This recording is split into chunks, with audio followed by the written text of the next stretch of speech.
So everyone talks about a birth plan, right? But did you know that it is also just as important, if not more important, to build a postpartum plan? Let's go over some things that we should include on our postpartum plans. Number one, your support system. So, do you have friends, family, people you're maybe able to hire to come and help you with walking the dog, keeping the house up to date? So, keeping it clean. Do you have maybe a friend who can come over and do your laundry? Do you have someone who's available to help you with the overnights? Because overnight is hard with a newborn. So, thinking about all of those aspects of household chores and having your community, your support system available to help you with those things. So think about meal planning.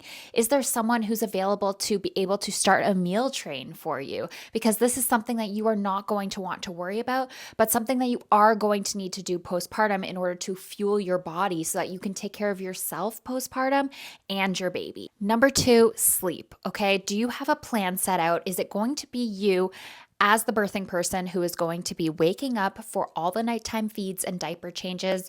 Or are you going to be dividing and conquering this with your support person or with your birth partner?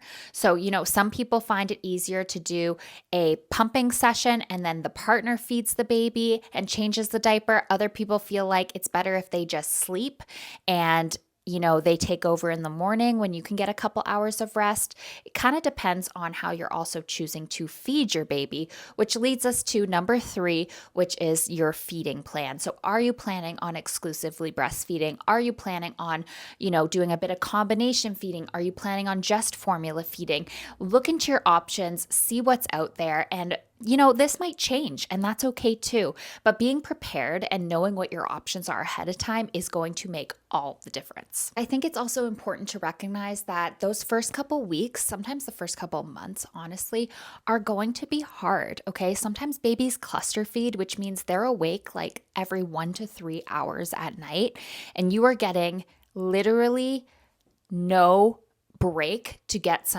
a few hours of uninterrupted sleep. So consider that when you're making this plan, because I think a lot of times you go into it thinking, no, I can completely do it. I want to exclusively breastfeed and my partner can sleep all night. But sometimes that's not realistic when you've gone days and days and days with literally only 1 hour chunks of sleep. Stick around for part two.